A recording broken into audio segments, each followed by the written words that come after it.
we're asking AI for bedtime story. We are going to pick chatgut. IDKY it said ketchup lol. Here I was thinking so hard lol. Typing tell me a bedtime dark story I think. Don't mind my grammar lol. It takes so long for me to type sorry but you're watching me suffer.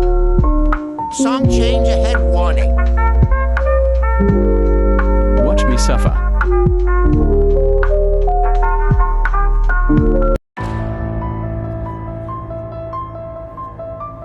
These once was a boy named Elliot who lived in a village shadowed by a dense forest. At the very edge of the woods stood an old crooked house. No dead approached the grown ups. Whispered about it over dying fires how once it belonged to a family that vanished, just disappeared one stormy night. The house had been empty ever since, or so they said. One evening Elliot, curious and brave in that way only children can be, followed a flickering light through the woods. It was pale like a moonlight bouncing in a jar, and it led him right to the house. Front door creaked open before he even touched it.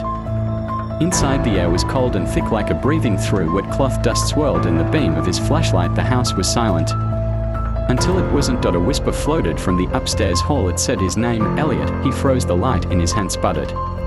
Come up, Elliot. He did, because that's what the house wanted. At the top of the stair he found a hallway of mirror, dozen of them tall and warped. He looked into the first mirror and gasped. A reflection wasn't his, it was a boy about his age with a hollow eye and lips stitched shut. The whisper returned, no longer gentle. Stay with us. Elliot turned to run, but the hallway stretched. The mirror began to move, their reflection tapping on the glass from inside. He ran, stumbled and fell through a door that wasn't these before. When he awoke, he was lying in his bed. Morning light streamed in the whisper, just a dream maybe. But when Elliot looked in his mirror, his reflection didn't blink. When he did, and from the behind the glass something, from the behind the glass something whispered, now you stay.